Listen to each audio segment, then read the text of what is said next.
Hare Krishna.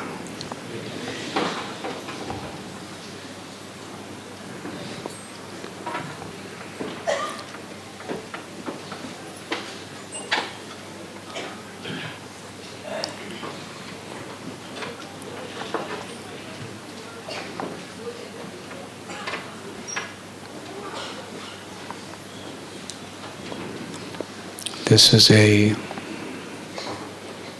very tragic time in all of our lives.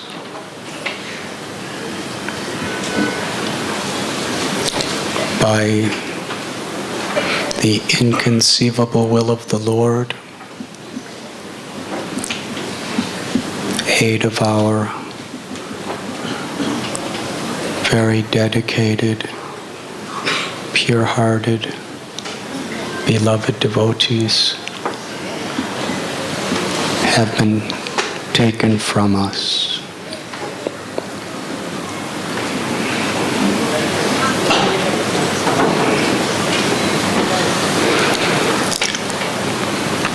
When I learned about it,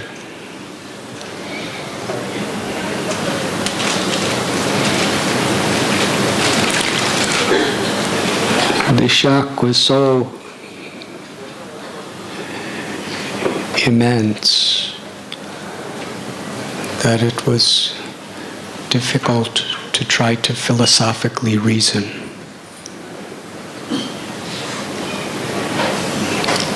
Sometimes things that affect the heart so deeply,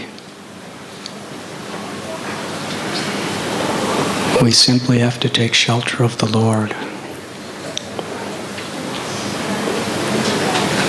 What is beyond our intelligence, what is beyond our ability to deal with, is a time when we can helplessly cry out for Krishna.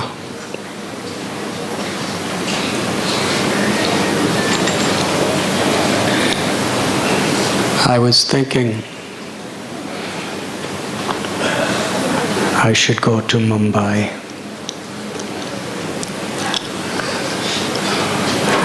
I'm not scheduled to be here until October.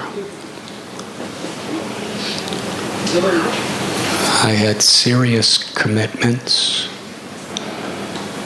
Many very senior, important people were very much counting on me to be in Texas.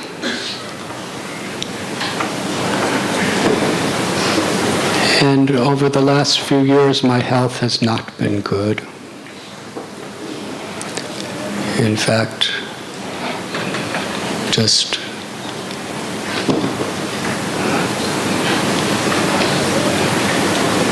eight months ago, I got a very serious disease due to total exhaustion and a complete breakdown in my immune system. And all the doctors told me, you have to stop traveling so much. No more than 1 or 2 long airplane rides a year. You must do this for your life. So my intelligence was telling me, for the sake of service to the devotees, no, you cannot go there. To take that flight and come back less than a week later could be devastating. But my heart was telling me something completely different. My heart was telling me, you have no alternative. You must go. What does love mean? Love means sacrifice. These 8 devotees,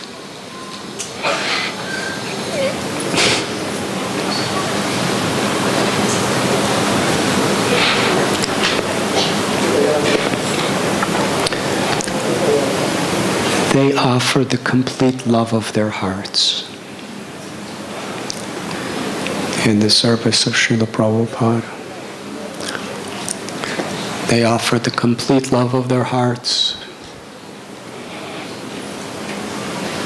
to help to assist me.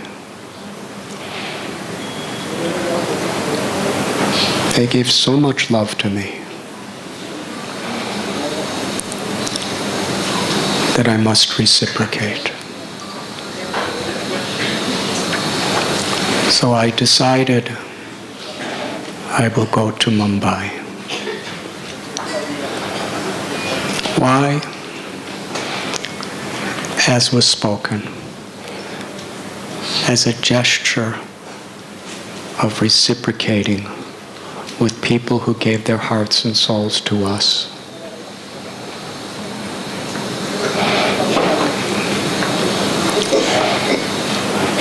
A few minutes after making this decision, I spoke with Vidhi on the phone.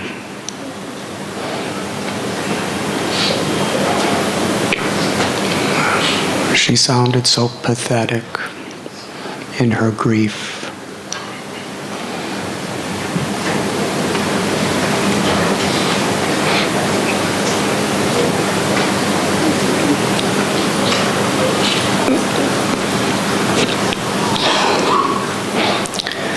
A young girl who had just lost her mother, father, and brother in a moment.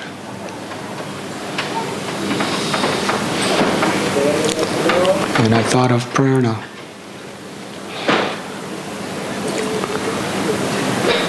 And I thought of Harish, who had just lost his entire family.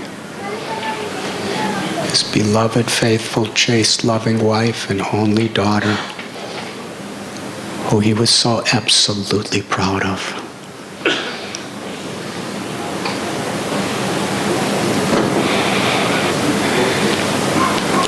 And I thought of Murli Mohan and Gagan's parents, who lost their only children.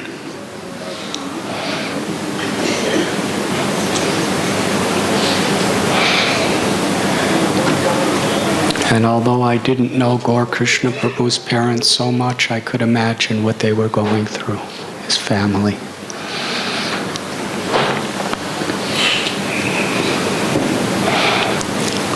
I could hear all of their voices. In fact, I could hear all of their hearts through our little Vidhi, who was crying.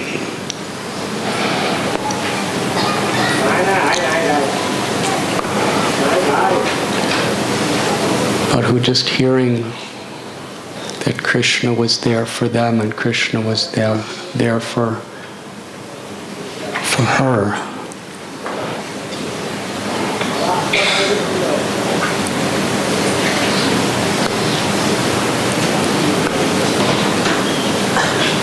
I could feel what a wonderful soul she really was.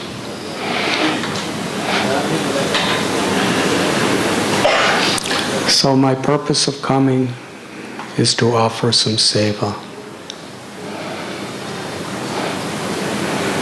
Because since 1985, when we established Radha Gopinath Temple with just a small group of people,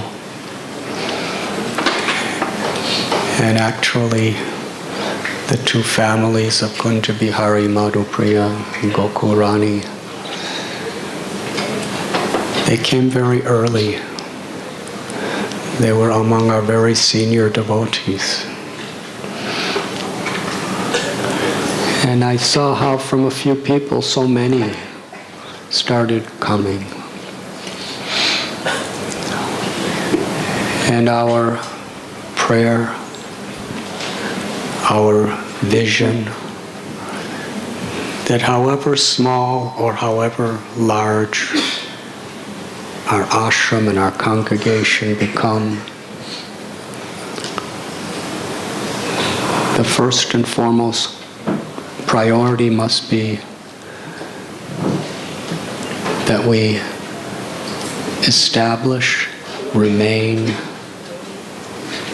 and deepen the spirit of family. And what is family?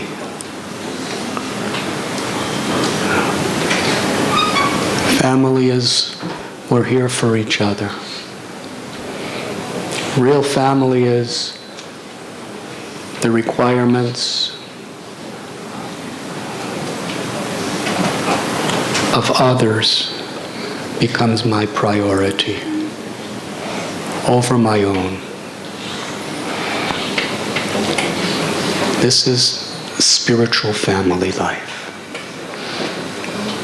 Selfless service.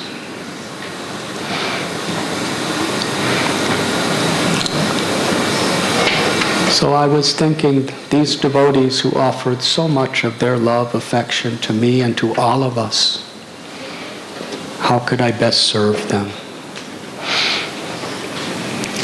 Because in bhakti, what everything ultimately comes down to is how we could serve.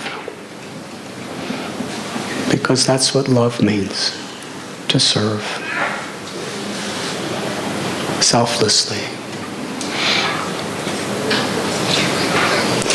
To try to somehow encourage the families, the greater family of the community,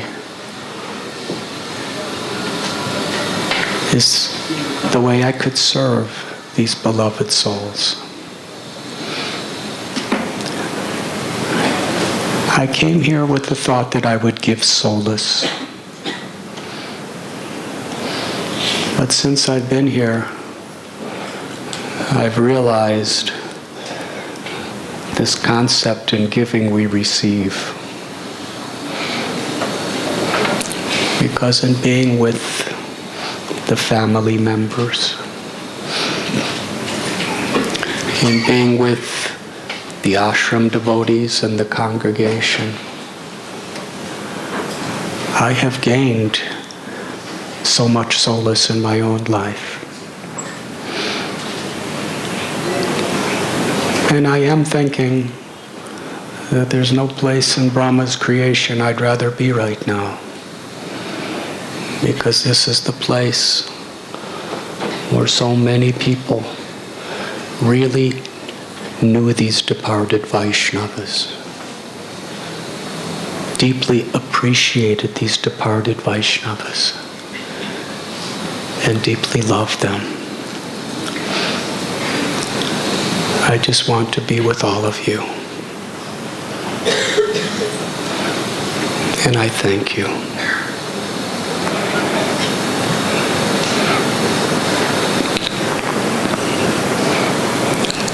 The obvious question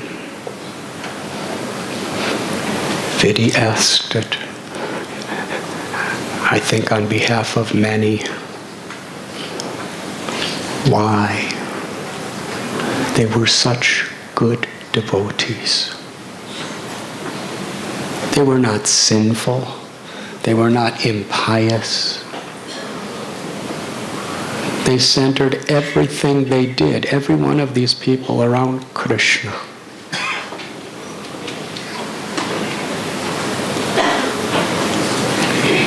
Usually we hear that good things happen to good people and bad things happen to bad people because those are the laws of karma.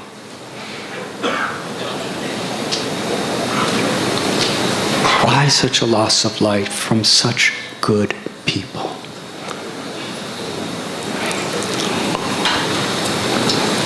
Now I'm expanding on the question, why myself?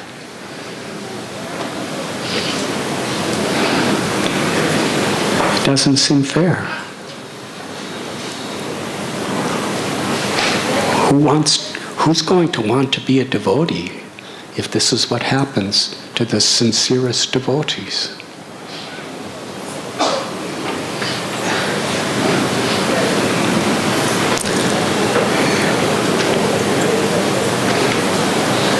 To understand that question, why, Mahajano yena gata sabanda. We have to hear from the great souls. In the first canto of Srimad Bhagavatam, this subject is very, very directly addressed. Philosophically, it's addressed in the Gita, in the Ramayana, in so many scriptures.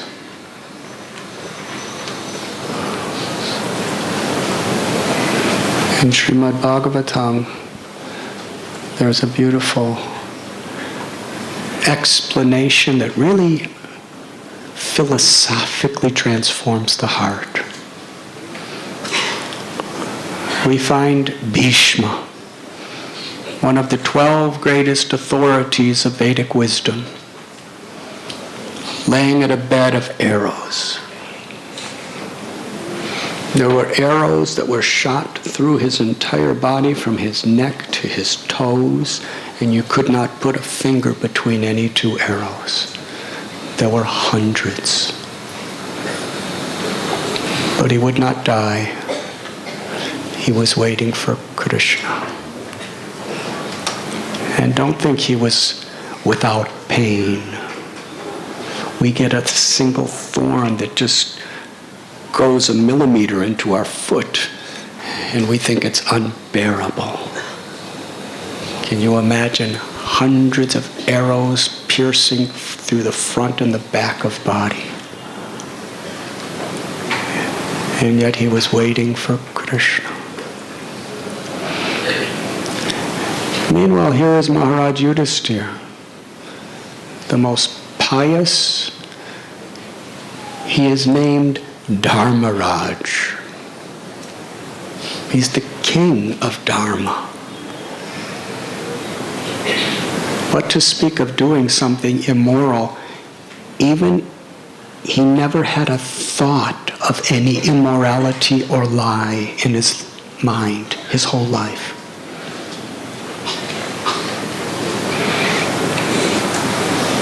He was blaming himself for everything that happened in Kurukshetra. Because of me, so much sorrow and death. Krishna, instead of instructing him himself, brought him to Bhishma. And there Bhishma, why? He asked this question. Why did this happen to Yudhisthira and his brothers, the Pandavas? Their husband, and Kunti Devi, such a pure, unalloyed devotee of Krishna. She's Krishna's aunt. The Pandavas are Krishna's cousins. Krishna would touch the feet of Yudhisthira, and Arjuna was his very best friend. Why? They were being burned alive. They were fed poison. They were banished for 12 years. Dukalayam ashashvatam. Because everything is temporary in this world, it's essentially a place of inherent misery. Abramabhavana loka punaravartanojana mamupeta tukontya punara janmana vidyate. From the highest planet in the material world down to the lowest, from Brahma Loka, Tapa Loka, Jana Loka, Mahar Loka, Swarga Loka. What to speak of Bhuloka, Bhuvar Loka, down to Patala Loka. They're all places where you have to die. And death is a time when everything is taken away.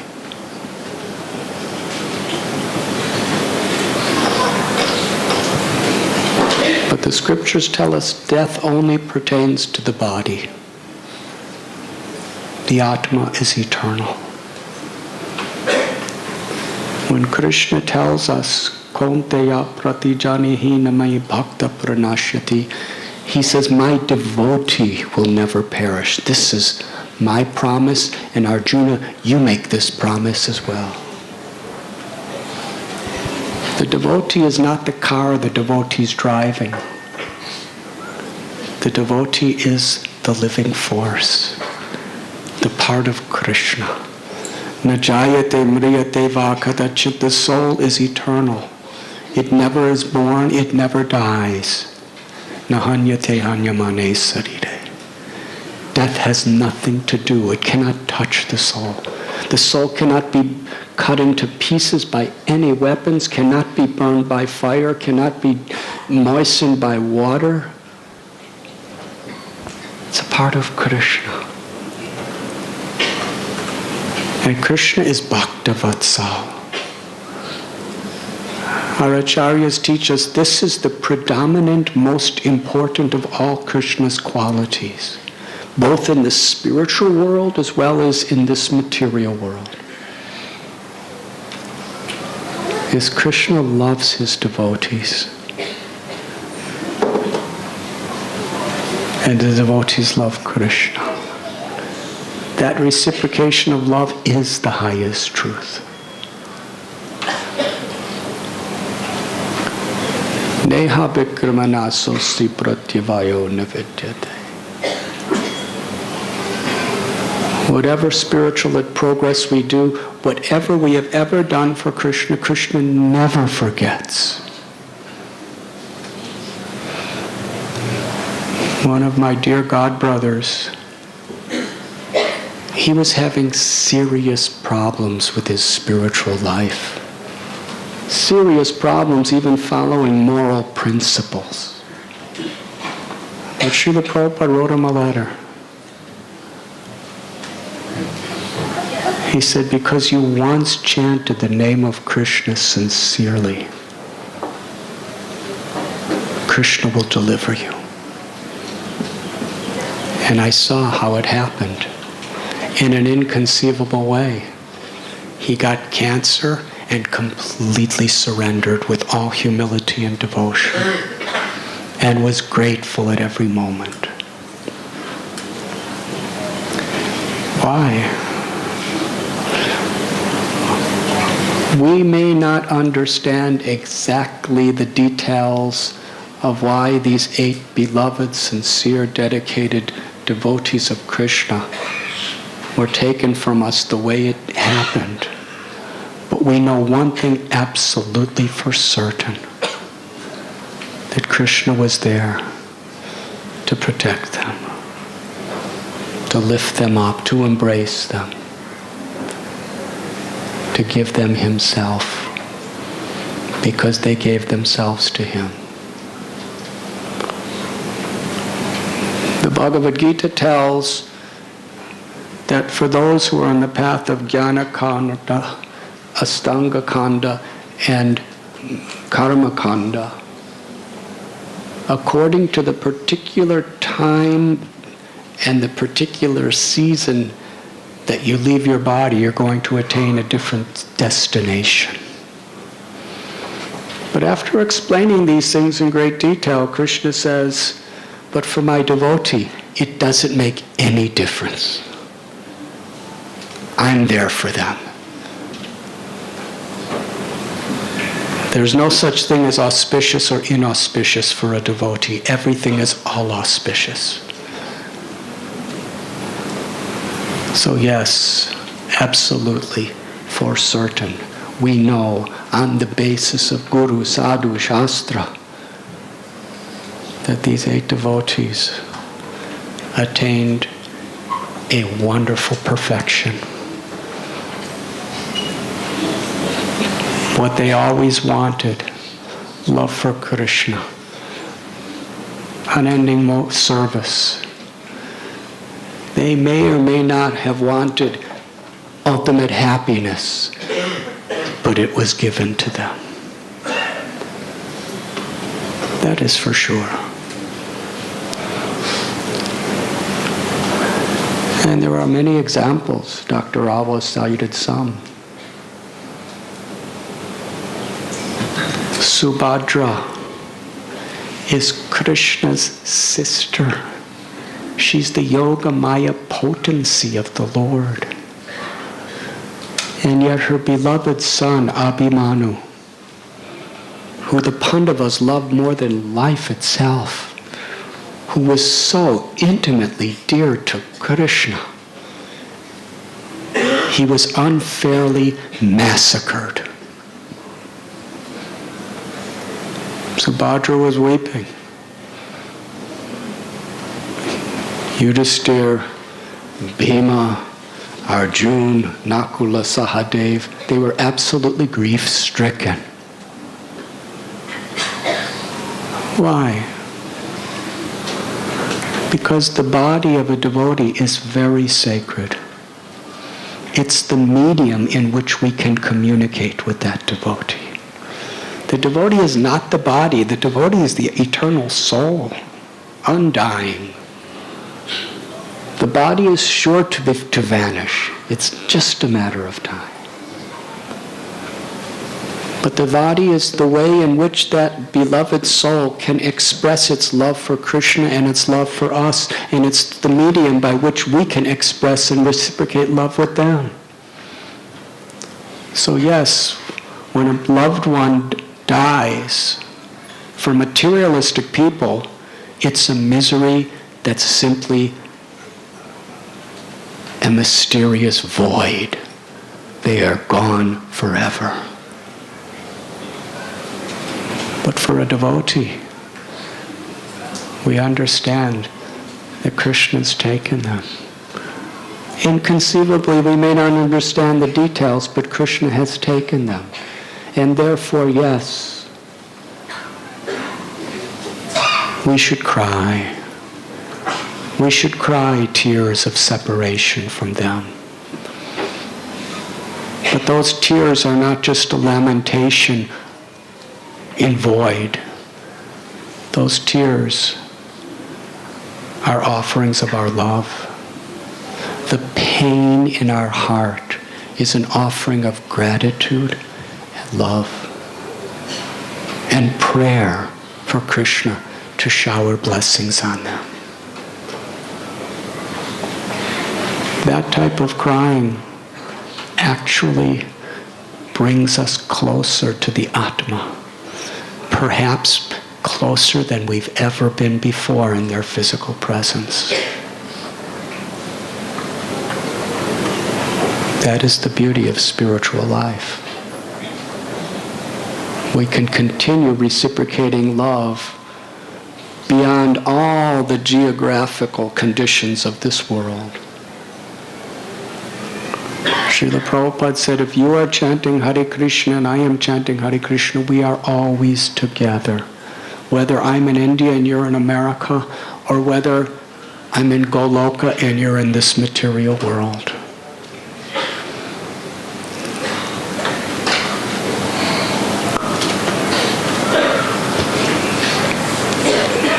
Draupadi, after the battle of Kurukshetra, the Pandavas had just lost Abhimanyu. The war is over. They all go to sleep. They're tired. And then Ashwatthama mercilessly murders the 5 sons of Draupadi. That means the sons of Yudhisthira, Arjuna, Nakula, Sahadeva, and Bhima in their sleep. It's horrible. Why? Those sons were so beloved to the Vaishnavas. They were so beloved to Krishna. It's the way of the world. Whoever we are. We have to see from a spiritual perspective. Because they were so dear to Krishna, their lives were perfect. Devaki, she's a mother. After holding a child in her womb for 9 months, when they were little babies, she looked at their sweet loving faces, and they giggled, and Kamsa came and murdered them right in front of her. Why? But later on, during Krishna's Dwarka Lila, Krishna brought those sons back to Devaki to show that he's always with them. She gave them some milk and they were liberated because the milk was Krishna's prasad. In the Ramayana, Jatayu, one of the most important of all stories in that great scripture. Why didn't he win against Ravana? His wings were cut, his legs were cut, he was coughing blood. But Ram showed us how he's there for every devotee. We may not physically see how he's there, but he showed us in this Leela. He put Jatayu's head on his lap and embraced him and said, Jatayu, today you will meet me in Vaikuntha, just as you're meeting me here. Your service will never end. I am forever grateful to you because of the service you've done for my devotee. And chanting Ram's name, he went back to Godhead.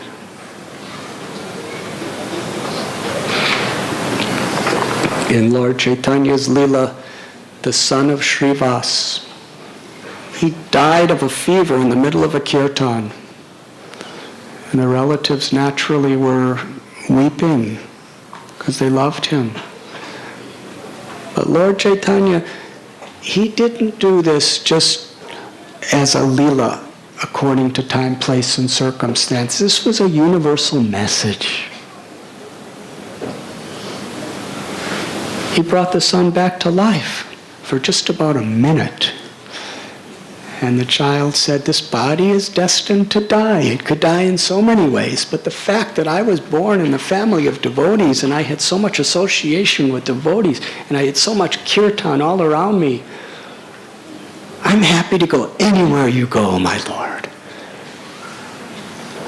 And then he laid down and was dead again. And no one was unhappy. They were unhappy with the separation from him, but they were completely ecstatic because they understood where he went. That same message is very much there for us today. It's a time of sorrow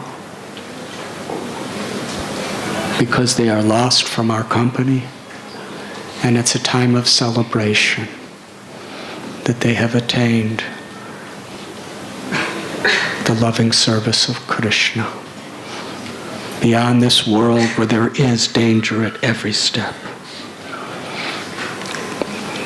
All of these 8 people were very special, and it is a great loss to us. I think we all know each one of them was one out of hundreds and millions of people in this world.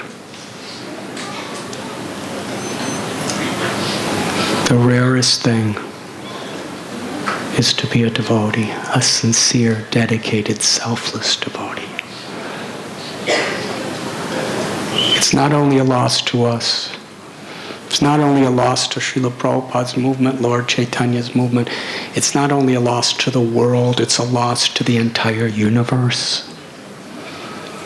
Sri Chaitanya Mahaprabhu said, all the wealth in the entire cosmic manifestation, all the wealth in all the universes, and we're talking about Indra's wealth and Brahma's wealth, what to speak of the people here in Bombay. All the wealth in all of the universe cannot equal a fraction to the value of a single sincere devotee. What a tragic loss to the world. 8 such sincere devotees have been taken from us. But how joyful we should be for them. So let our tears be an offering of our love and gratitude for their eternal souls who have been taken personally by Krishna.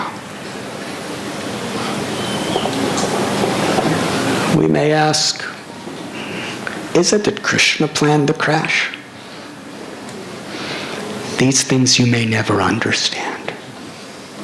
Is it their karma? Is it just a mistake? Why did they get on that crazy airplane? Part of my heart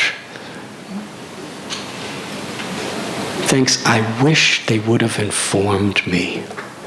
Because almost everybody who goes on yatras asks for some permission or blessings. They either directly or indirectly inform me. But I knew absolutely nothing about it. And that airport is the most dangerous airport on planet Earth. We made a policy in our temple. We should never give blessings or permission to anyone who goes to a place that's substantially dangerous.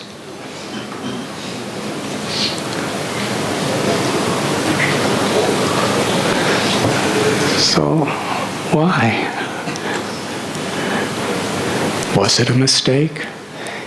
Even if it was, from a management position, we should see it from that perspective so nobody else does it. Because we need devotees here. Even if it was, 100% Krishna was there to embrace them, lovingly lift them up.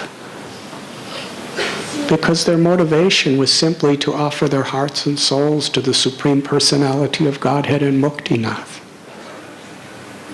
And he's Muktinath. He's the Lord, he gives mukti. So we have to be very careful when we go there. Because we may want a certain particular style of mukti, but the Lord may give us a much higher kind of mukti. They thought they were going on a pilgrimage to Muktinath. Little did they know, they really went on a pilgrimage. The ultimate pilgrimage to Muktinath's loving embrace. Traditionally, people go there and never come back. It's a very modern thing that people go there and come back. Jad Bharat went up there to the Gandaki River.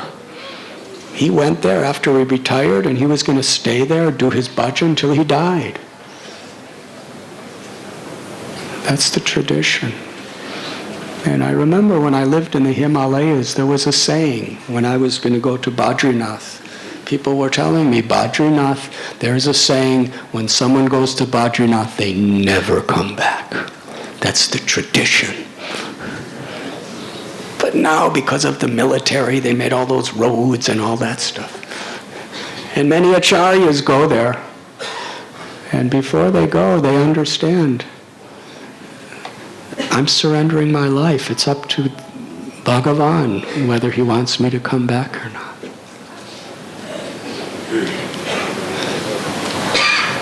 So yes, they really went on a pilgrimage. An incredible pilgrimage. The fruit and fulfillment of all pilgrimages.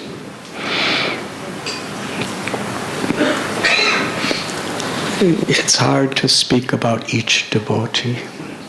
We have already heard for the last 6 hours different devotees' personal experiences, interactions, and feelings, and gratitude for these devotees. I would like to just share a few words, trying to capture the essence of what I saw in each of these devotees. Begin with Her Grace Srimati Madhupriya Devi.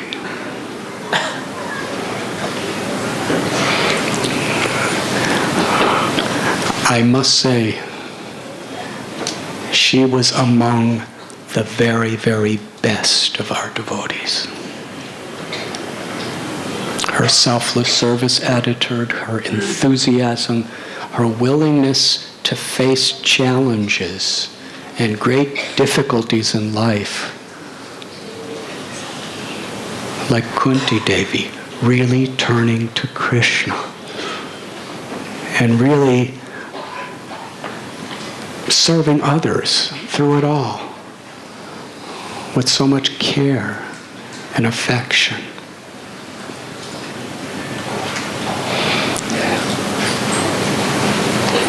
From what I remember, it was Brindapriya Devi that first spoke to Madhupriya Devi and inspired her on the path of bhakti. Is Brindapriya Devi here?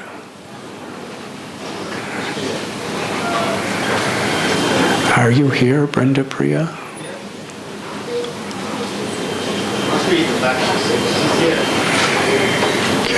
Can you stand up so at least I could see you?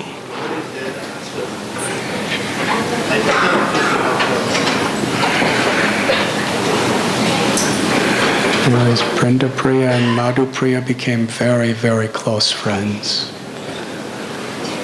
Brindapriya, daughter of Maithili Priya and Srinathji, inspired her so deeply. And from what I remember, she brought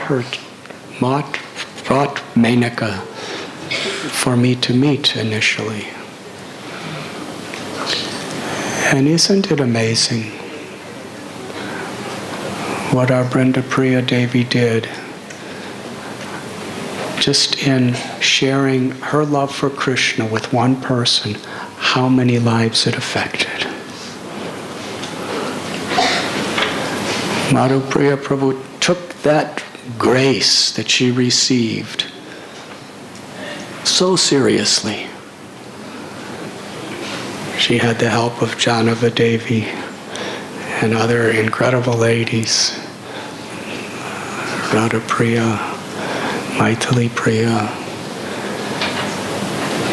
and she transformed her children, her entire family, and practically anybody. Haribo. This is a Kadamba garland for you. You can pester.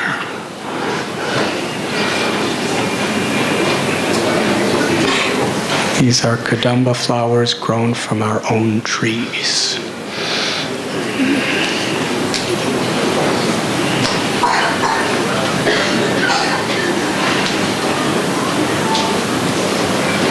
Hari Hari.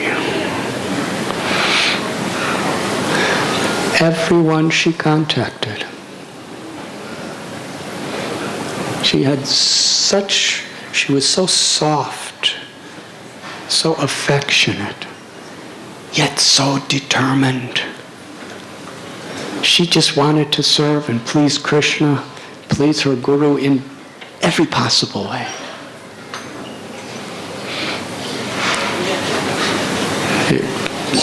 Just after she came to the path of bhakti, we were having the December marathon for book distribution. And we have all these very austere, renounced brahmacharis who practically gave up everything for that whole month just to distribute those books of Srila Prabhupada. And yet Madhupriya Devi, while raising 3 children,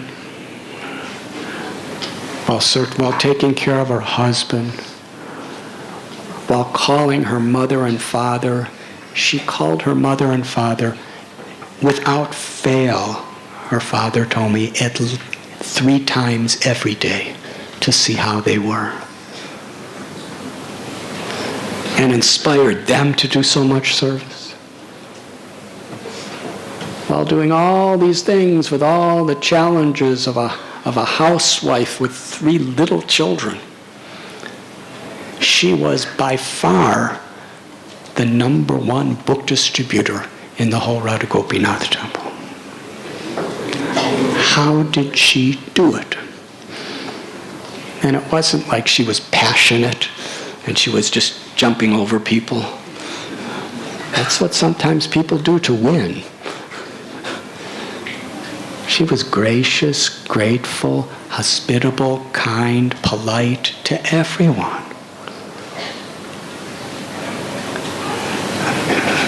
Inconceivable determination with such softness and love and kindness.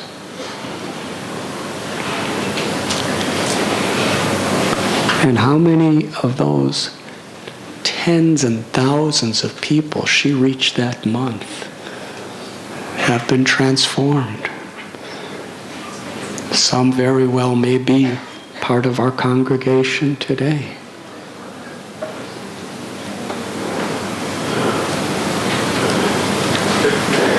And she was so enthusiastic to engage her family for Krishna. She would come to me so often. She would like to cry when she came to me. They were not tears of sorrow. They were tears of deep sincerity. That she wanted so bad that her family would taste the sweetness of Krishna. Her brothers, her sisters, her mother, her father. Every year, one of the most wonderful programs we would have was when at the NSCI, because her beloved father was a trustee, I believe. And that place is very, very difficult to get for a spiritual satsang. I don't know for sure, but I have been told that it's the only time there's been spiritual satsangs there, because it's a sports club.